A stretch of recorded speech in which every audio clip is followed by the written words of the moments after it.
ইরানের পাল্টা হামলায় যখন দিশেহারা হয়ে পড়েছে ইসরায়েল, ঠিক তখনই চারদিক থেকে দুঃসংবাদ শুনছেন নেতানিয়াহু।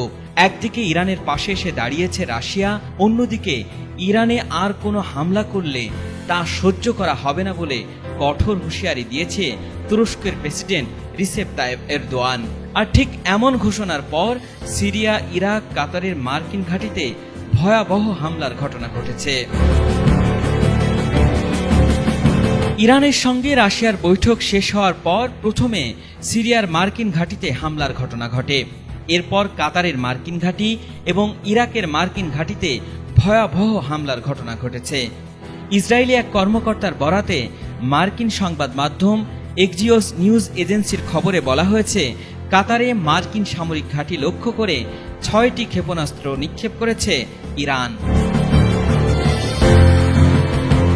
তেহরানে হামলার পর ডোনাল্ড ট্রাম্প ভেবেছিলেন ইরান হয়তো যুদ্ধবিরতির প্রস্তাব দিয়ে যুক্তরাষ্ট্রের কাছে মাথা নত করবে, কিন্তু ট্রাম্পের এই ধারণার বিপরীতে হাঁটছে ইরান। রাশিয়ার সঙ্গে বৈঠক করার পর পুতিনের আশ্বাসে ইরানের শক্তি যেন দ্বিগুণ হয়ে গেছে। আর সেই সঙ্গে তুরস্কের প্রেসিডেন্ট রিসেপ তাইয়েপ এরদোয়ানের ইরানের পক্ষ নিয়ে হুঙ্কার দেওয়ার পরে পাল্টে গেছে এই যুদ্ধের চিত্র। তবে কি তৃতীয় বিশ্বযুদ্ধের মুখোমুখি হচ্ছে সারা বিশ্বের মানুষ? যুক্তরাষ্ট্র তেহরানে হামলা চালানোর পর থেকেই মধ্যপ্রাচ্যে থাকা মার্কিন ঘাঁটিগুলোর নিরাপত্তা বলয় বাড়িয়েছিল, কিন্তু সেই নিরাপত্তা বলয় যে কোনো কাজে দিচ্ছে না।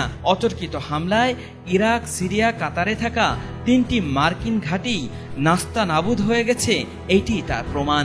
এই হামলায় তাৎক্ষণিকভাবে কোনো হতাহত কিংবা ক্ষয়ক্ষতির বিষয় কিছুই জানায়নি যুক্তরাষ্ট্র।